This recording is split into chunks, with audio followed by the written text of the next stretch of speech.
Correct a little bit. Hi folks, got my hat backwards on. There we go. Hi, this is part 5 of Down the Rabbit Hole. Let me check my notes. Yep. Sorry, I got smacked in the face, so a little swollen, but it's alright. That's a bad thing handling cows. Okay. Now, this is how the bad guys, fourth phase. I told you the first 5 phases, and I was always right. I won't tell you the last 5 phases because you're all idiots and you wouldn't understand. How the bad guys brainwashes your kids. And this is format A. Format A is prepping and survival. And a lot of people too. Now, I recommend to first go watch Soviet Young Pioneers. Go read the contents below. It'll take you to that video by Simple History, okay? And let me take off the hat. It's fairly warm today. And I gotta do this in 10 minutes. So if you don't want to hear a crazy old guy in a lab coat telling you how your kids or yourself being brainwashed, then go watch Brie Larson. Yay, Brie Larson, 2 videos and over what, 2 million views? Great. You know that's a setup. Okay, from 5 to 6 years old, that's setting up your kids. Now, the way they do it, because they're lazier than most people in the world, America, they teach your kids to television, to games, to also changing the foods, adding certain fats and sugars in correct amounts, controls the mind. So they're getting set up. Now, when they reach 7 to 9, grade school is the start of indoctrination. They tried this earlier, but what they ended up with, really psychotic kids. They quit doing that. And if your child's psychotic and runs around too much, that's what happens when they're 5 or 6. So what they choose is 7 to 9. Soviets did it, the Chinese do it, North Koreans do it. We do it and the Canadians do it. They just don't tell you how they do it because the Canadians and Americans are very lazy. Okay? From 7 to 9 in grade school, they start the indoctrination program. A lot of teachers, principals, administrators are not aware of what they're teaching. Okay? And it's indoctrination and selection. Beyond the teachers, beyond the principals, beyond the supervisors, people who work there, is a hideous plan to indoctrinate and select certain individuals very carefully. Okay? By the time they reach 9 to 14, that's where the real training comes in. That's training, telling the kids to report on their parents. See, Wayne G is the ungrateful peasant. He mentions this, and I agree with it. They train your kids to report on you. Okay, so when you do your prepping stuff or your survival stuff, make sure your kids are not around or their friends. Okay, you have to pay attention. They're trained to report on your parents and family. They will start using symbolism and parroting until the kids become a cult.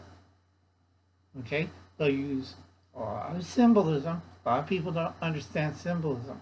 If you know what you're doing with symbolism, people are hooked on it. 2 cultures I know get hooked on it very easy is African Americans and the Latino culture, followed by the European races, and finally towards the end, the Asians and American Indians. I mean, that's stupid, folks.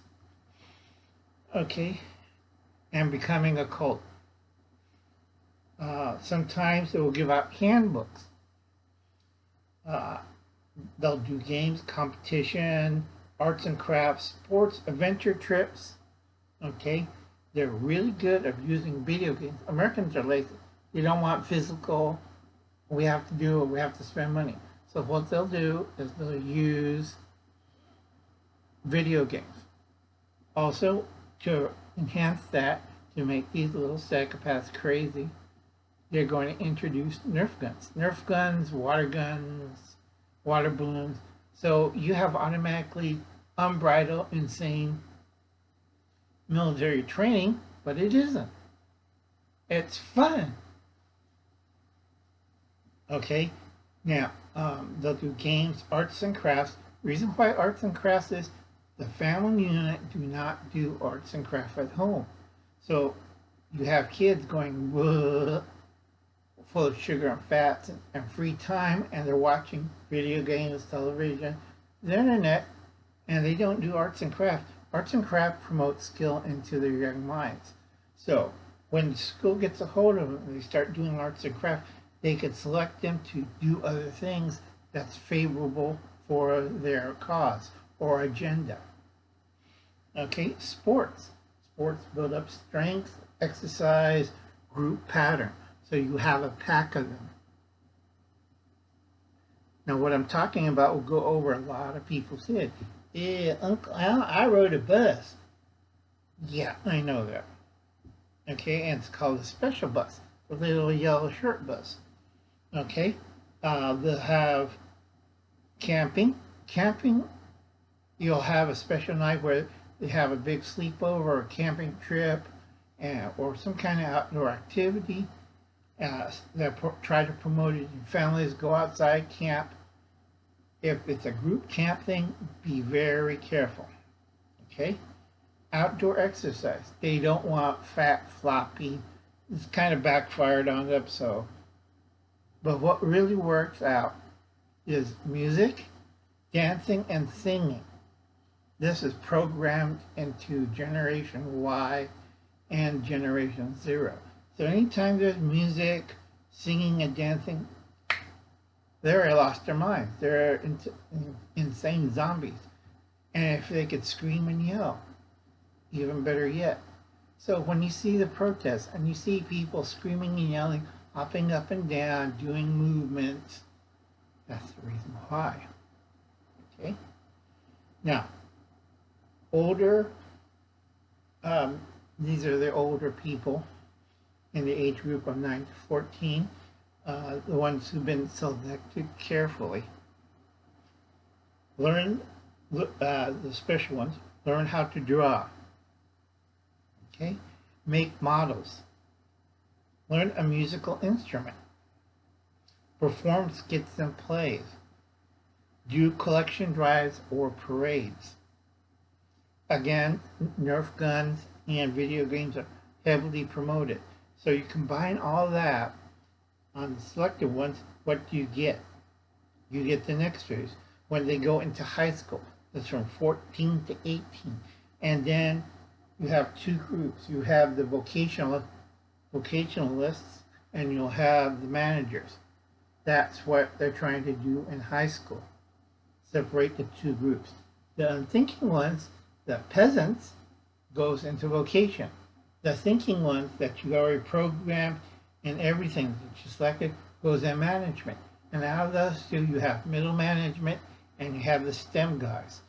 Now, middle management, they're going to have a life of hell. STEM guys are going to be treated as young princes. Okay? A good example, Barack Obama. He was one of the princes, and he became the chosen ones. All right? That sounds crazy to you, but listen very carefully what I'm talking about, because it'll go over your head, and you don't understand anything. This is plain and simple truth. Okay? 18 to college. Now, they're finished with high school. You have the vocational guys, and you have the managerial guys going that way. Problem is, in America, a lot of the vocational guys got shafted. They didn't have a complete education that was supposed to be. That stopped at 1968 and slowly degenerated until today. So we have a big separation of the two. And they lean too much on management. And the third one I told you earlier in the last video, arts and humanities. So you have untrained, stupid people. Seriously. So I'm going to go a little over the 10 minutes.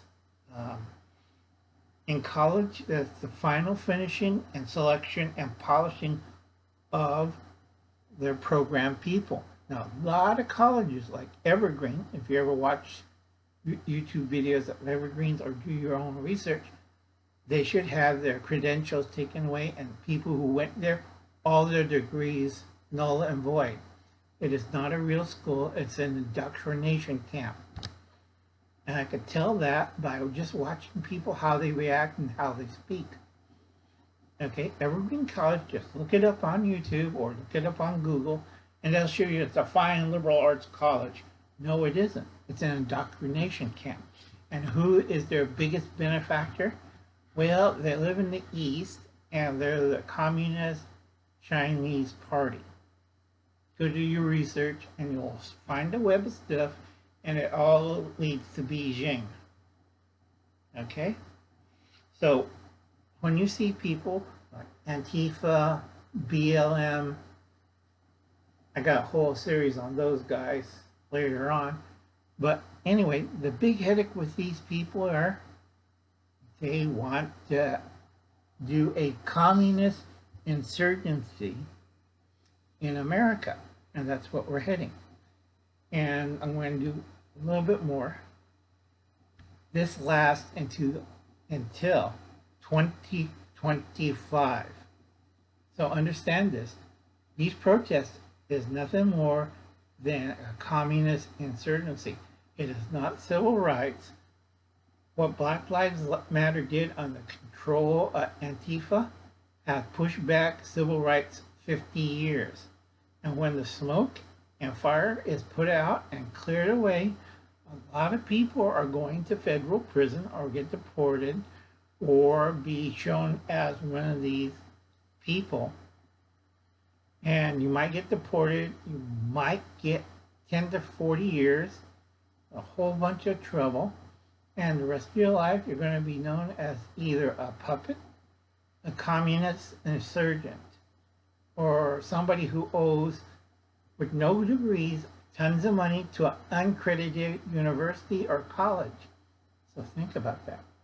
Catch you later, folks. This is your old pal, Owen Clow, the guy with the top hat. And remember, when this ends in 2025, those people who thought it was a civil rights movement better get their ass out of their head out of their ass. Period. Bye.